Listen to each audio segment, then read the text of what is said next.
Welcome everyone to our next online Excel learning tutorial series. Here in this tutorial, we will see how to find the weekday from date in Excel.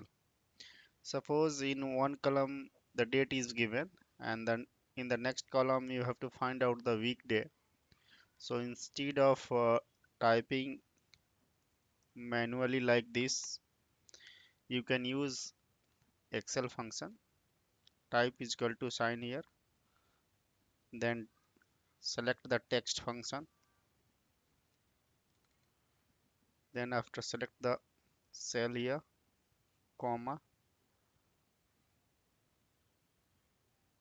double quoted comma, then type DDD, again double quoted comma here, then close the bracket and press enter.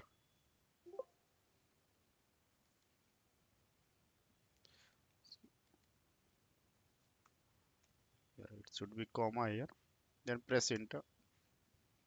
Now you can see the date for 20th January, days for 20th January here. Select this cell and drag it down. Now you can get all the weekday as per the date.